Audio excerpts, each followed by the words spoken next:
So welcome back to the shop, friends. I have a very exciting video for you today. Very requested. Today we are going to do the ultimate torture test between the two cheapest Sawzalls on Amazon.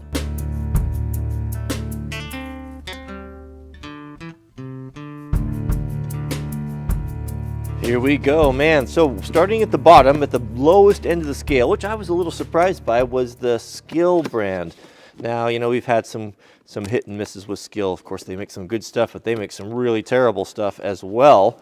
So this, but I was surprised. I thought that there would be maybe a no-name brand as far as the cheapest, but this one came in at $39. So what do we get for $39 from a reciprocating saw? I mean, this is a, you know, if you're gonna, this is a wonderful tool to have because you can do so much with it, especially demolition. One question that I have is, does it have a keyless chuck? Does it have a keyless chuck? We've got a, pretty, you know, it just feels pretty solid. We got a variable trigger, it looks like right there. And I think the housing is actually, oh, it is, it's metal. That surprises me too. Oh, yeah, right there. We kind of got that DeWalt style of keyless chuck. That actually feels really good. Really good. I was surprised to see that the Skill brand was cheaper than the Harbor Freight. So let's take the Harbor Freight here. We'll do some comparison and see how these guys do. I didn't realize you could buy Harbor Freight on Amazon. Allen wrenches, that must be for the foot. There's nothing else in there. This one has something very unique I've never seen before, and it's supposed to rotate. Look at that. That is crazy.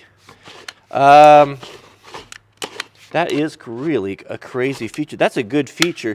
You know, one time I've got a DeWalt Sawzall that allows you to chuck the blade both ways, which I think is better this way, because sometimes you get in a tight spot and this handle sticks up and it becomes a real problem. But that is actually very clever.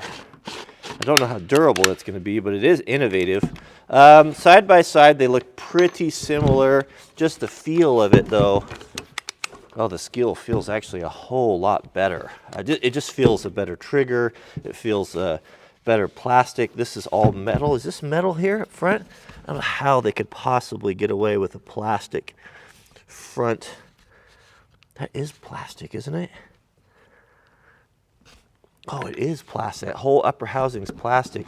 We both have, looks like we've got a nice knurled chuck right there with the spring on it. That's good for quick blade changes. I can't see, oh yeah, this one here it's hidden, but it's on the outside. I like this better. This is easier to get to. But this one, the Harbor Freight one, was $10 more than the Skill. The cords are really crappy. Both of them pretty stiff cords. I do prefer the softer cords that are a little bit more pliable, like the welding cords. This is nice though. They do have a little thing for capturing the Allen wrench on there. I really appreciate that because, you know, you lose these things and you throw it in the toolbox, and when you need it, you're looking around for it. So that's a nice feature. But it's just my initial impression before we start torturing them. This is more robust.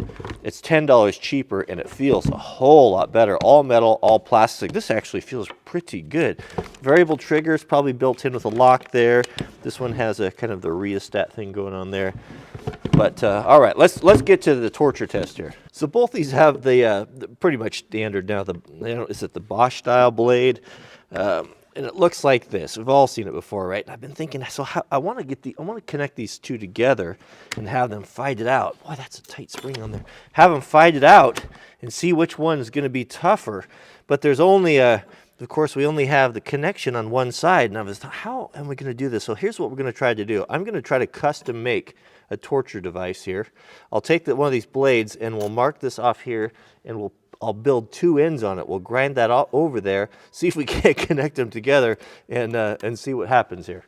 I don't know how well this is going to work, but I'm going to start with two brand new blades. So so we need to do a kind of a mirror image. We need to recreate this little profile on here on this one. So what I got there is I kind of estimated where that needs to be for these two things to really hammer on each other. On that line needs to seat right in the shoulder right there. So what if we do this? What if we just trace, line that up there, we'll trace this out, and we'll just create this. right? Recreate this with a hole like that and make the double bitter there. Will these last, or will those two tools just tear that up and break it? That we don't know. If that doesn't work, we'll have to get more drastic though. Let's get this cut out.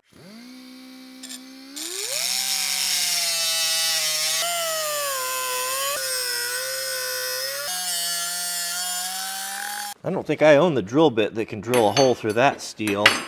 So let's see if we can't get the Snappy Tom die grinder. I got a pointed one. See if that'll burn a hole through her. The die grinder set, the tool of last resort. That's a pretty fine point there. Let's see if we can get that guy to. Just needs a little bit, just a little hole, but without that hole, it won't lock up. Oh, good grief.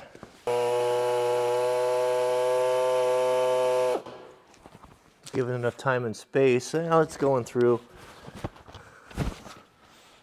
I was gonna put maybe just burn a little hole with the plasma torch, but it's kind of a crude instrument. Good grief! I thought the compressor was never gonna shut off. Funny thing is, when I turn the camera on, it runs for an hour, and then when I don't have the camera on, it fills up in about 5 minutes. Okay, so I got the plasma torch here. This is like trying to do surgery with a chainsaw. I'm gonna weaken it if I get too big of a hole, so I'm just gonna really carefully hit it without burning my hair off.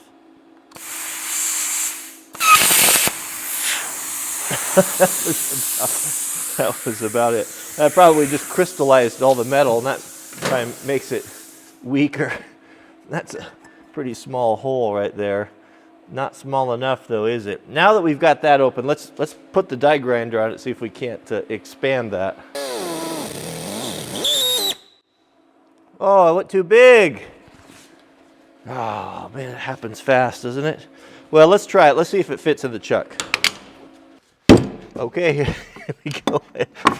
I finally got it in there best I could. That's a pretty precise. It got to be pretty precise, but I think I've got it in there all the way. So there is our custom-built Punisher tool. Is that going to hold up? I don't know. Hopefully, I wanted to get these shoes as close as possible. Oh yeah, look at that. There we go. So now they're connected. Oh yeah. They're connected. I don't know if that blade is going to last there. If that doesn't work, we're going to have to do something different. I have another thing in mind, but let's see what happens. Let's see who's tougher. All right, who's gonna come out on top here, or who's going to get a broken arm? Maybe the other one. I'm not sure what's going to happen here. This is probably the first time this has ever been attempted. Let's make sure that we got those shoes on there good and tight. Oh, that one was loose. I'd be surprised if that blade can withstand the abuse of this. I think we'll need to want to ease into it. That was really loose there. We'll want to ease into it, and then see if which one fails or catches on fire or who knows what. All right, those are pretty tight now. Okay, you ready? 3, 2, 1. I'll just start. I'll bring them up tight. Oh, get this. Oh. Well, it popped out there. It popped out. It was going so good here. I got to revisit this. Okay, so I started the torture test, and of course the camera shut off. But it's okay because I forgot my respirator, and the Harbor Freight started smoking a little bit. So we're going to continue now. Okay, well, definitely the camera's running now. Let's see what happens here. Okay, here we go. We'll ease into it. Oh, oh no! I don't think this is safe. Oh, it's catching on fire! How long will it go? So the Chicago Electric, the Harbor Freight is well, it's a little bit scary. Is making a lot of noise. It looks like the fire is out now, but it's definitely smoky. How long will it go? How long can it hang on? Is it even working anymore? Hold on, let's let off here. Oh no, it's done. It's just the skill is pulling up against the tool. Oh, the Harbor Freight is absolutely done. It's got nothing left. It still rotates. I'll bet. Let's see. Oh yeah, look at the rotation device still works. It blew out a bunch of flame, and that was that. But the skill still. Well, that was pretty exciting. I've never seen one blow a bunch of. Oh man, that thing is smoking so bad. I don't want to fill up the shop with that toxic Chinese smoke. Get that out in the yard.